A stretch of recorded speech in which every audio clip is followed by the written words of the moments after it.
Everything takes time. Writing this blog took time, recording it took time, you listening to it or reading it takes time, and I appreciate you putting the time into that.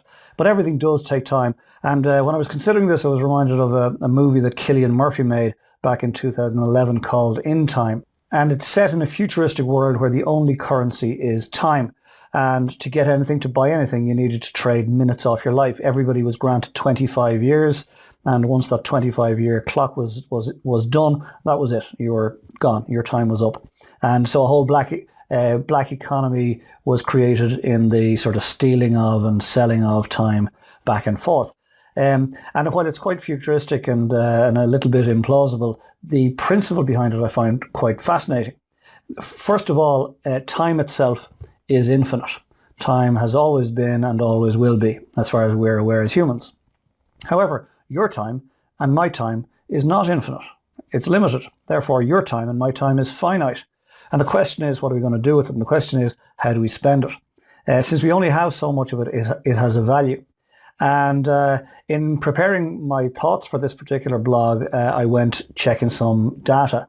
And it turns out that the average life expectancy on the planet around now, at this time in history, is about 71 years, with ladies lasting a little longer than men. In Ireland, where I live, the average life expectancy is in fact 81 years. Happy days.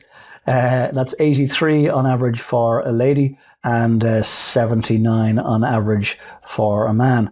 And that's good news. That's good news, except for the fact that I'm 54. So time is marching on. But it got me thinking about the value of time. It costs time, or takes time, to do absolutely everything. It costs time to do nothing. It costs time to watch TV. It costs time to argue. It costs time to sit on a beach and look out at the ocean. It costs time to make love. Everything costs time. The question is, how are we going to spend our time? And I tried to put a fiscal value on time, and I came up with this makey-uppy employee out there earning €2,000 per month net after tax, just by way of example.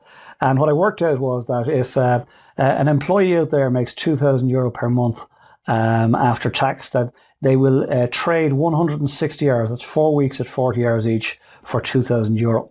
So they'll trade 20 days time to earn the €2,000. If then 1,000 of that goes on rent and bills, well then effectively they're trading 80 hours just to pay rent and pay some bills. They're trading 2 full weeks, 10 full days just to do that. If 400 goes on food, they're trading 32 hours and 4 days in their entire month just to put food on the table. Let's say €200 goes on a car repayments, 16 hours, 2 days.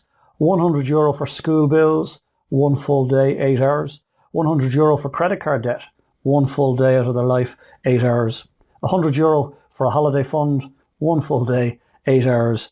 And let's say they go out of the weekend and spend €100 per month on entertainment. That's 1 full day, 8 hours per month just to entertain themselves. And I broke it down even further and realised that a cup of coffee that costs you a right €3, using those values, costs that particular individual 14 minutes of their life.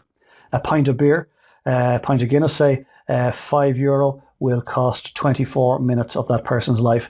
And that lady, say, going out and getting her hair done for €50, is going to cost 4 hours of her life. So everything, whether we like it or not, costs time. And the real question that I want to pose here to myself as well as to you is, what are we going to do with the time that's remaining? We've used up so much of it so far. There's so much remaining. And the real question is, shouldn't we begin to prioritise what our lives are really all about? Shouldn't we begin to prioritise what way we'd like to spend them? And shouldn't we take steps, if there's something out of kilter, shouldn't we begin to take steps now to rectify that into the future? As Mary Oliver, the poet, rightly asks, what is it that you plan to do with your one wild and precious life? And thank you for joining me for this week's Coffee with Colin. Went off on a unique twist this week. Anyway, I hope and trust that you got something from it. And if you did, and somebody else would benefit, pass the link on, please. If you've enjoyed it your first time here and you'd like more, go to the homepage, ColinO'BrienMotivation.com. We'll send you a link like this every week or so. If you'd like to leave me a comment, I'd love to hear from you. Go to the bottom of the blog and do that, please. And please consider what's been shared here today and apply it into your thinking for the next week or so. And then most importantly, please come back next week and join me for another coffee, and we'll take another snippet, another idea, another concept, put it out there for you to consider. Meantime, get some good coffee, get some good rest, get organised for the week ahead, and take some R&R this weekend. Love my coffee. Talk to you soon. Bye for now.